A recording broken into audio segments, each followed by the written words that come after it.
कर्मणः तस्मै संज्ञानरूपाय नमोस्तु परमात्मने नमोस्तु परमात्मने। जय बोले आचार्य भगवान पूज्यपाद भगवान की जय। इष्टोपदेश ग्रंथराज की जय। योग्योपादान योगेन दृशदः स्वर्णतामता द्रव्यादिस्वादिसम्पत्ता वात्मनोऽप्यात्मतामता। वरं व्रते पदं दैवं नाव्रतेर्वतनारकं छाया तपस्थयोर्भेदः प्रतिपालयतो महा। यत्र भाव शिवं धत्ते द्यौकियद्दूरवर्तिनी यो नयत्याशु गम्योतिं क्रोशार्धे किं ससीदति। ऋषिकजमनातङ्कं दीर्घकालोपलालितं नाकेनाकोकसां सौख्यं नाकेनाकोकसामिव। वासनामात्रमेवैतत् सुखं दुःखं च देहिनां तथा ह्युद्वे जयन्ते ते भोगारोगा इवापदि। मोहेन संवृत्तं ज्ञानं स्वभावं लभते नहि मत्तः पुमान् पदार्थानां यथा मदनको द्रवे। वपुगृहं धनं दारा पुत्रामित्राणि शत्रवः सर्वथान्यस्वभावानि मूढस्वानि प्रपद्यते। दिग्देशेभ्यः खगायित्य संवसन्ति नगे नगे स्वस्वकार्यवशाद्यान्ति देशे दिक्षु प्रगे प्रगे। विराधकः कथं हन्त्रे जनाय परिकूप्यति त्यङ्गूलं पातयन् पदभ्यां स्वयं दण्डेन पात्यते। रागद्वेषद्वयी दीर्घ नेत्राकर्षणकर्मणा अज्ञानात् सुचिरं जीवः संसाराब्धो भ्रमत्यसो। विपद्भवपदावर्ते पदिके वाति वाह्यते यावत्तावद्भवन्त्यन्यः प्रचुरा विपदः पुर। दुरर्जेना सुरक्षेण नश्वरेण धनादिना स्वस्थं मन्यो जनः कोऽपि ज्वरमाणीव सदृशा। विपत्तिमात्मनो मूढः परेषामिव नेक्षते दह्यमानमृगाकीर्ण वनान्तरतरुस्थवत्। आयुर्वृद्धिक्षयोत्कर्ष हेतुं कालस्य निर्गमं वाञ्छतां धनिनामीष्टं जीवितात् सुतरां धनम्। त्यागाय श्रेयसे वित्तं वित्तः सञ्चिनोति यः स्वशरीरं सपङ्केन स्नास्यामीति विलिम्पति।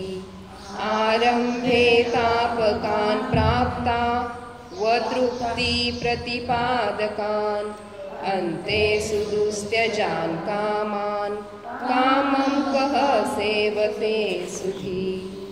भवन्ति प्राप्य यत्सङ्गं शुचिनी शुचिन्यपि स कायः सन्ततापायस्तदर्थं प्रार्थना वृथा। यज्जीवस्योपकाराय तद्देहस्यापकारकं यद्देहस्योपकाराय तज्जीवस्यापकारकम्। इतश्चिन्तामणिर्दिव्य इतः पिन्याकखण्डकं ध्यानेन चेदुभे लभ्ये क्वाद्रियन्तां विवेकिनः स्वसंवेदनसु व्यक्तस्तनुमात्रो निरत्ययः अत्यन्तसौख्यवानात्मा लोकालोकविलोकनः संयम्य करणग्राममेकाग्रत्वेन चेतसः आत्मानमात्मवान् ध्यायेदात्मनैवात्मनि स्थितम् अज्ञानोपास्तिरज्ञानं ज्ञानं ज्ञानी समाश्रयः ददाति यत्तु यस्यास्ति सुप्रसिद्धमिदं वचः परीशहाद्य विज्ञानादास्रवस्य निरोधिनी जायते ध्यात्मयोगेन कर्मणामाशु निर्जरा घटस्य कर्ताहमिति सम्बन्धः स्याद्वयोर्द्वयो ध्यानं ध्येयं यदात्मैव सम्बन्धः कीदृशस्तदा बध्यते मुच्यते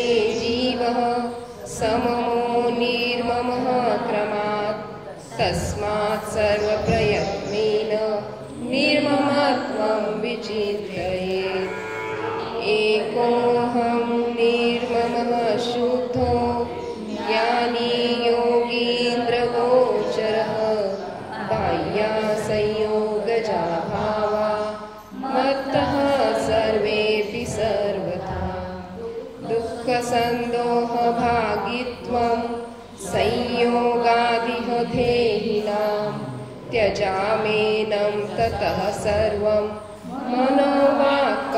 मनोवाक्कायकर्मभिः न मे मृत्युकुतो भीतिः न मे व्याधि कुतो व्यथा नाहं बालो न वृद्धोऽहं न युवैतानि पूद्गले भुक्तो जिता मुहुर्मोहान्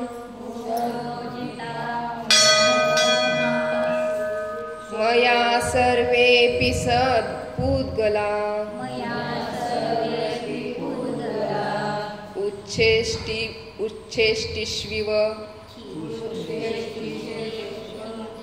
उच्छेष्टिष्विव विव म्हणायचं उच्छेष्टिष्विव तेष्वद्य मम विज्ञस्य का स्पृहा परत एकदा भुक्तो जिता मुहुर्मोहान् मया सर्वेऽपि पूद्गला उच्छेष्टिष्विव तेष्वद्य मम विज्ञस्य का स्पृहा सोबत म्हणूयात भुक्तो जिता मुहुर्मोहान् मया सर्वेऽपि पूद्गला उच्छेष्टिष्विव तेष्वद्य मम विज्ञस्य का स्पृहा काय सांगितलं बघा ज्ञानीची बुद्धी कशी असते ज्ञानी कसा विचार करतात कसं चिंतन करतात त्यांची धारेमध्ये काय असते त्यांची कशी धारा असते ह्याच्याबद्दल हा श्लोक सांगितलेला आहे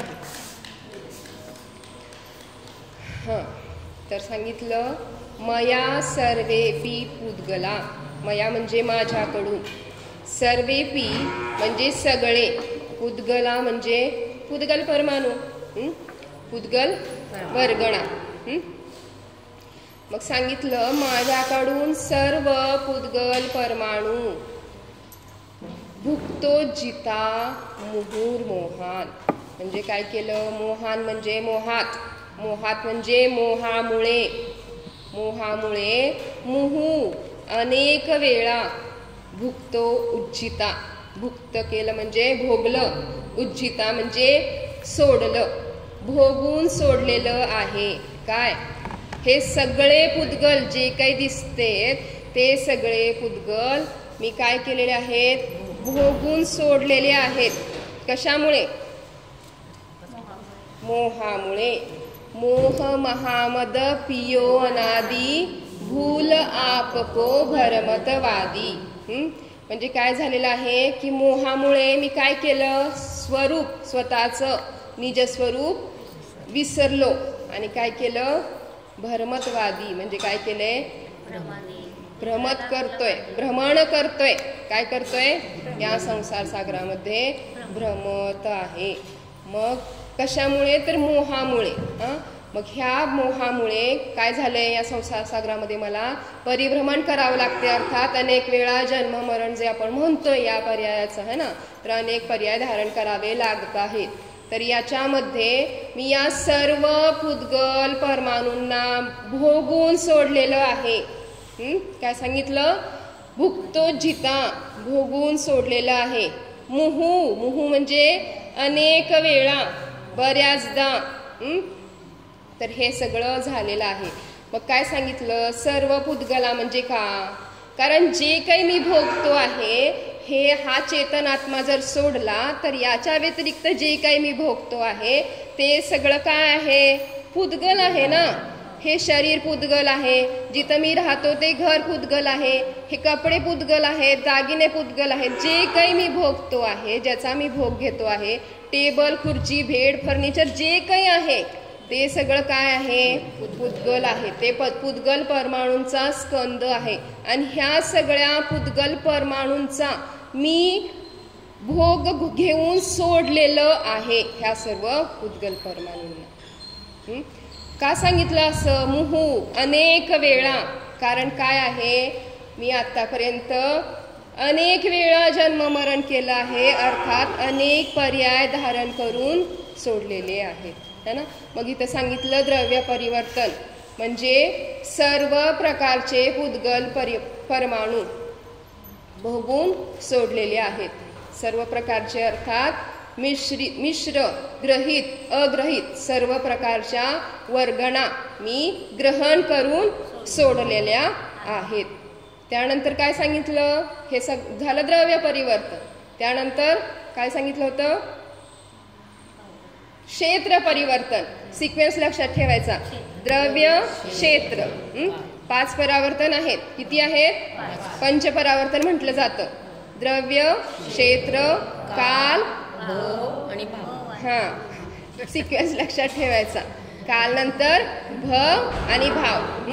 द्रव्य, क्षेत्र, काल, भव आणि भाव. ठीक आहे. आता द्रव्य परिवर्तन तर लक्षात आलं की जे काही पुद्गल परमाणू आहेत त्या सर्व पुद्गल परमाणूंना, त्या वर्गणांना मी ग्रहण करून सोडलेलं आहे. क्षेत्र परिवर्तन असं कोणतंही त्रिलोकामध्ये क्षेत्र नाही, स्थान शिल्लक नाही जिथे मी जन्म मरण केलं नाही. गेलो नाही तर विषयच संपला. नुसतं जाऊन भेटून आलं ती तर काही बाजूलाच राहिलं. पण असं कोणतंही स्थान शिल्लक नाही जिथे मी जन्म मरण केलं नाही. प्रत्येक स्थानावर, तिन्ही लोकातील. मग तुम्ही म्हणताल की सिद्धशिलेवर कुठं जाऊन आलो आम्ही, नाहीतर मग तिथंच थांबलो असतं की. पण नाही, सिद्धशिलेवर निगोद अवस्थेमध्ये तिथे देखील जाऊन आलो आहोत. निगोद अवस्थेमध्ये सर्वप्रथम कलकल पृथ्वीमध्ये तो निघलंय, बरोबर का. मग कलकल पृथ्वीपासून आपला प्रवास चालू आहे आणि हा सारखा चालूच आहे. ही ट्रिप काही संपतच नाही. कंटिन्यू चालू राहिल्यावर बास वाटतं की नाही? आता बास, आपल्या घरी जायचंय, निज घरी जायचंय. Home sweet home. काय आहे आपलं होम स्वीट होम? कोणतं आहे निज घर? सिद्धशिला. हेच माझं निज घर आहे, मला तिथंच जायचंय. ही ट्रिप बास आता, असं वाटतंय का? वाटायला पाहिजे का नको?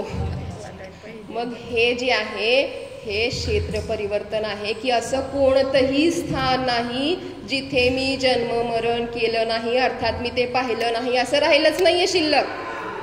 म्हणजे तिथं जायचंय, तिथं जायचंय, हे बघायचंय, ते बघायचंय, हे काय भाव म्हणजे सगळे मिथ्या आहेत. कारण हे सगळं आपण बघितलंय, त्या गोष्टी तिथं भोगून सोडलेलं आहे. ते त्या स्थानांना बघून त्याचा उपभोग घेऊन भोग घेऊन आपण सोडलेलं आहे ते प्रत्येक क्षेत्र.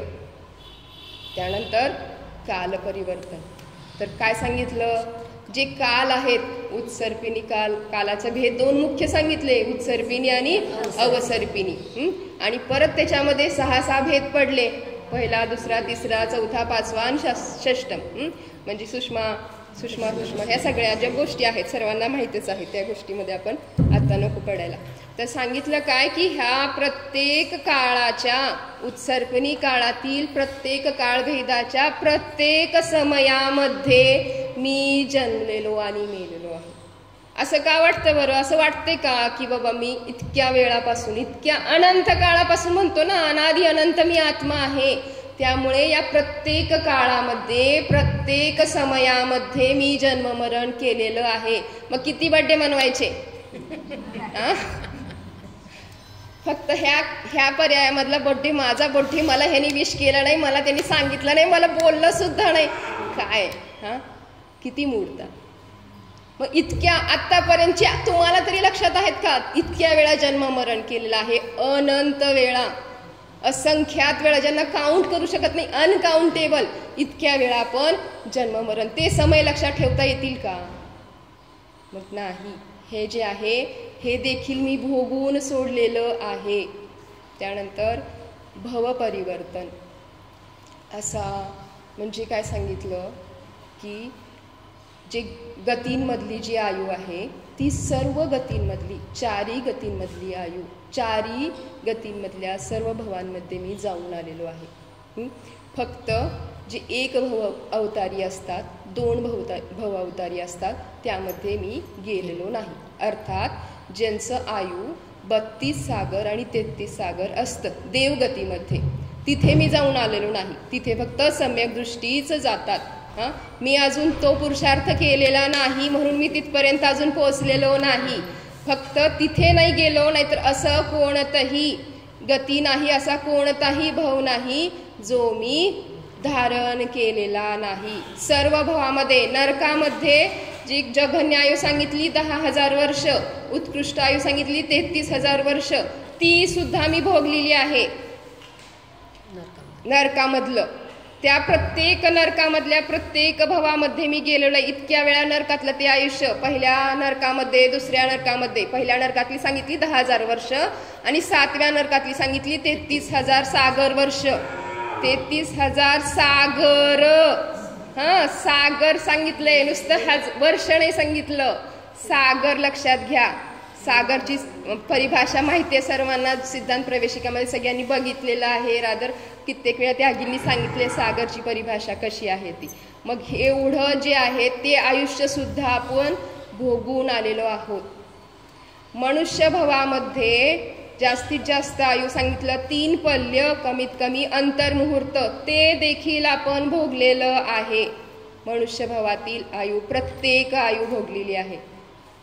तिर्यंच्या गतीमध्ये काय सांगितलं? तिर्यंच्या गतीमधले सर्व द्विंद्रियापासून पंचेंद्रियांची, संज्ञी पंच, सगळे पर्याय भोगून आलेलो आहोत. आठवते का काही त्यातलं पहिलं? मागच्या जन्मात कोण होतं हे मग हे लक्षात घ्यायचे की हे सगळ्या भवांमधून मी फिरून आलेलो आहे. मग आता देवगतीला जायचे, ही सुद्धा इच्छा करणं योग्य आहे का? मला देव व्हायचंय, कारण मी होऊन आलोय. मी देव सुद्धा होऊन आलेलो आहे. स्वर्गामध्ये जाऊन आलेलो आहे. मग त्यामुळं सांगितलं की हे अशा पद्धतीने भव परिवर्तन. त्यानंतर भाव परिवर्तन. असंख्यात प्रकारचे जे भाव आहेत, परिणाम आहेत. भाव म्हणजे परिणाम, आपल्या संसारी भाषेमध्ये विचार म्हणतो आपण. असे कोणतेही परिणाम नाहीत जे कर्म बंध करण्यायोग्य आहेत, ते मी केलेले नाहीत. सर्व असे असंख्यात प्रकारचे परिणाम मी केलेले आहेत. अशा पद्धतीने पंचपरावर्तनाचं इथे आचार्य चिंतन करण्यास सांगतायत. या गाथेमध्ये सांगितलं, मया सर्वेपि पुद्गला मोहात भुक्तो उज्जिता. मोहामुळे काय केलेलं आहे? भोगून सोडलेलं आहे. मुहू म्हणजे अनेक वेळा, खूप वेळा. मग सांगितलं उच्छेष्टिष्विव म्हणजे सांगितलं उच्छिष्टेषु प्लस इव. उच्छिष्ट म्हणजे काय? उष्ट किंवा जे वमन केलेलं आहे ते, जे ग्रहण करतो आणि परत काढतो त्याला देखील उच्छिष्ट म्हणतात. आपण म्हणतो ना मधमाशीचं ते उच्छिष्ट आहे, मधाला म्हणतो ना. उच्छिष्ट शब्द कशाला वापरला? हा, वमन. हा, मग हे लक्षात घ्यायचं आहे. मधात पण खूप दोष आहे. खूप म्हणजे खूप. आपल्याला मध सांगितलंच पहिल्यांदा अष्टमूल गुणात. अष्टमूल गुणामध्ये मद्य, मांस, मधु त्याग सांगितलाय का? हा, तिथंच जर आपण जैन श्रावक आहोत तर या अष्टमूल गुणांचं पालन करणारे आहोत तर जैन आहोत. नुसतं जन्माने जैन होऊन काही उपयोग नाही. लक्षात आलं? नुसतं जन्माने जैन होऊन उपयोग नाही. अष्टमूल गुणांचं पालन करतोय तर जैन, अदरवाईज जैन नाहीत. मग त्याच्यामध्ये मध सांगितलेलंच आहे. मद्य, मांस, मधु 3 मकारांचा त्याग.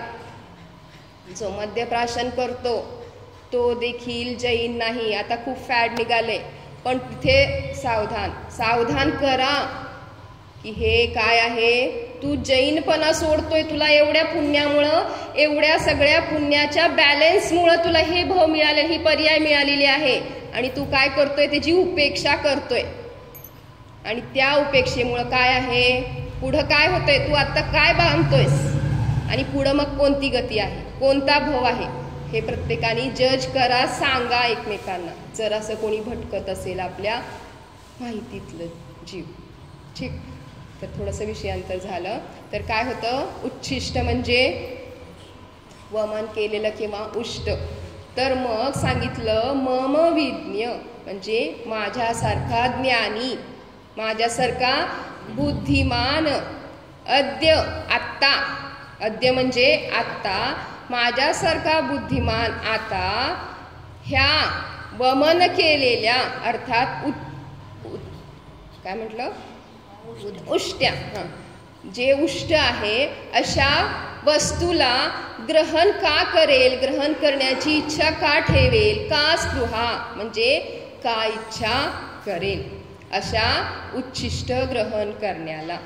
म्हणजे हे सगळं मी भोगून सोडलेलं आहे, तर मग परत ते भोगायची इच्छा.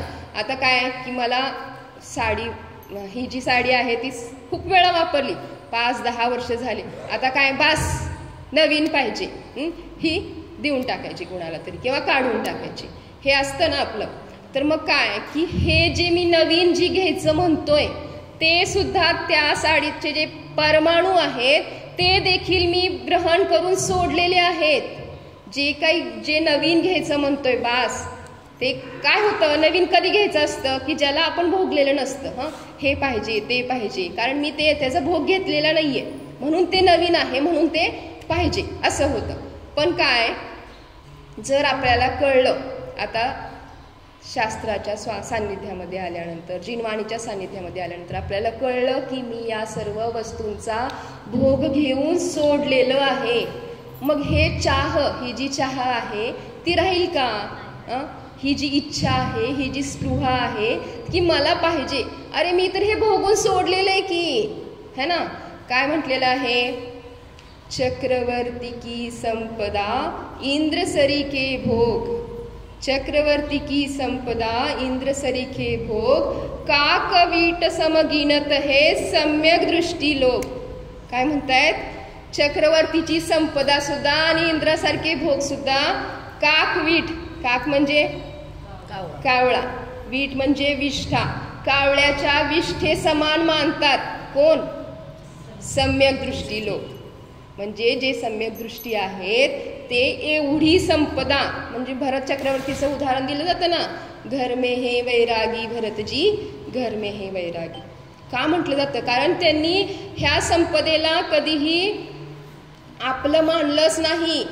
जडवैभवापासून स्वतःला निज स्वरूपाला भिन्न जाणलं आणि फक्त निज वैभवाचे अनुरागी होते ते, है ना. मग आपण देखील या संसारामध्ये जोपर्यंत आहेत संसारामध्ये तोपर्यंत तरी आपण हेच भाव ठेवले पाहिजेत. तसं तर पुरुषार्थ तसे तर भाव काय केले पाहिजेत, या सर्वापासून मला सुटायचं आहे. अनंत पर्याय काय केलेले आहेत त्यापासून कालच मी ठेवलं होतं, कुणी वाचलं असेल तर बघितलं असेल तर मला माहीत नाही, पण एवढंच सुंदर वाक्य की अनादी काळापासून अनंत पर्याय आपण काय केले, पर्यायाला दिले. ज्या ज्या पर्यायामध्ये गेलो त्या त्या पर्यायाला दिले आणि दुःखीत झालो. कधी सुखाची प्राप्ती करू शकलो का, नाही. पण आता कमीत कमी ह्या भवात तरी ह्या पर्यायात तरी आपली पर्याय स्वतःला समर्पित करून बघा. ह्या भवात तरी ही पर्याय कमीत कमी स्वतःला समर्पित करा, अनंत काळापर्यंत सुख मिळेल असं सांगितलं होतं. किती सुंदर. मग आत्तापर्यंत पर्यायांना दिलं, पण आपण काय केलं पाहिजे, आता तरी पुरुषार्थ करणं गरजेचं आहे, जागं होणं गरजेचं आहे.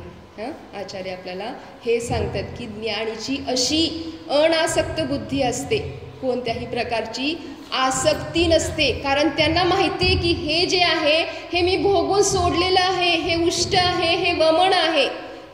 मग हे ग्रहण करण्याचं योग्य नाहीच, पण काय होतंय, ग्रहण करावं लागतंय. ज्यावेळेस त्यागी आहार ग्रहण करतात, कसे असते त्यांची धारा असते का त्याच्यामध्ये, ममत्व एकत्व बुद्धी, म्हणजे मला पाहिजे लोभ आगी हे नसतात. काय सांगितलं, गर्त पूर्त वृत्तीने ते आहार करतात. गर्त म्हणजे गड्ढा, पूर्ती म्हणजे भरण, गर्त पूरण वृत्ती म्हणजे समजा एखादा गड्ढा भरायचा आहे तर काही जे काही असेल ते भरलं जातं, त्याच्यामध्ये गड्ढा भरला जातो. तशा पद्धतीने सरस निरस ते आहार ग्रहण करतात आणि गड्ढा भरतात. काय सांगितलं, जो गड्ढा आहे का भरायचा, कारण ती स्थिती शरीराची टिकवायची आहे आपल्या साधनेसाठी. त्या साधनेसाठी या शरीराचा आधार लागतोय, अवलंबन लागते, म्हणून त्या शरीराची स्थिती टिकवण्यासाठी ते काय करतायत, गर्त पूरण वृत्तीने आहार घेतात. तिथे सुद्धा त्यांची आसक्ती नसते, गृद्धा नसते, है ना. अशा पद्धतीने आपण लक्षात घ्यायचं आहे की काय केलं पाहिजे, अनासक्त बुद्धी ठेवणं गरजेचं आहे, तरच तो सम्यक दृष्टी जीव आहे.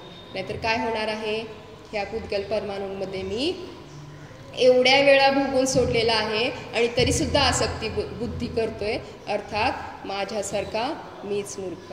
म्हणून सांगितलं इथे आचार्यांनी की आपल्याला ज्ञानी समान अनासक्त बुद्धी ठेवणं गरजेचं आहे. जेवले 24 भगवान की जय, जीवानी माता की जय. जवान धर्म करत संसार सुख, धर्म करत निर्वाण, धर्म सागे रतिर्यच समान, जिनवाणी की स्तुती करे अल्पकृती परिणाम, श्रावक विनंती करे रामाते मोहिया. सावधान.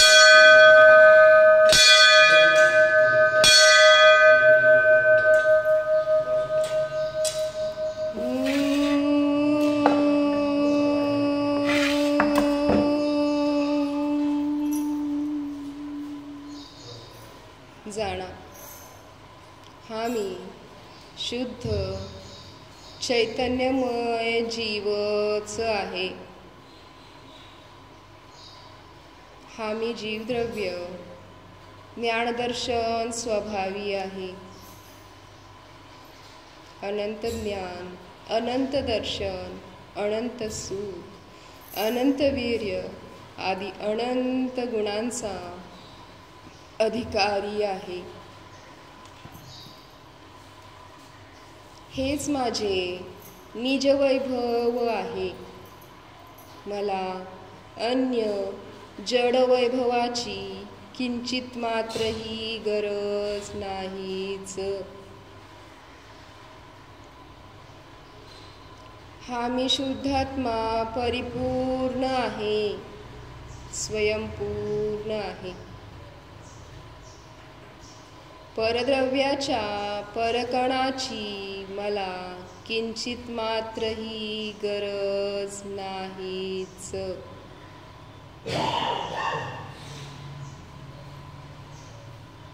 हा मी शुद्धात्मा अनादि निधन आहे.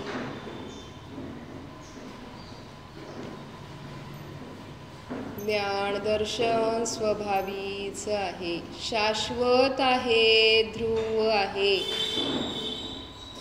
माझा कधीही नाश होत नाही. अविनाशी स्वरूपाची प्रतीती करा. शाश्वत स्वरूप जाणा. मला जन्म नाही, मरण नाहीच.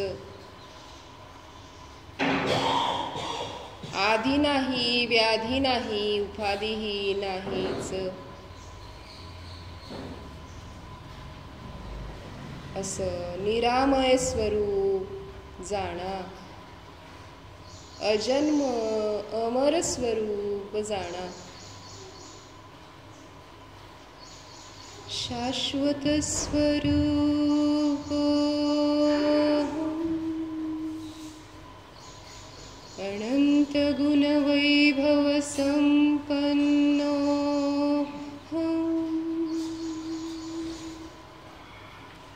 शुद्धो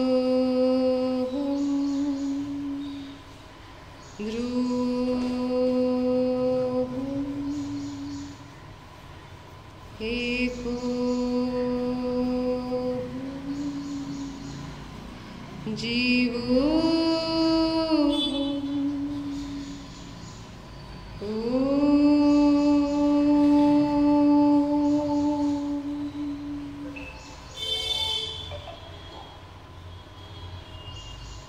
विसर्जन. हो प्रभू, मन वचन काय कृतकारी अनुमोदन सर्व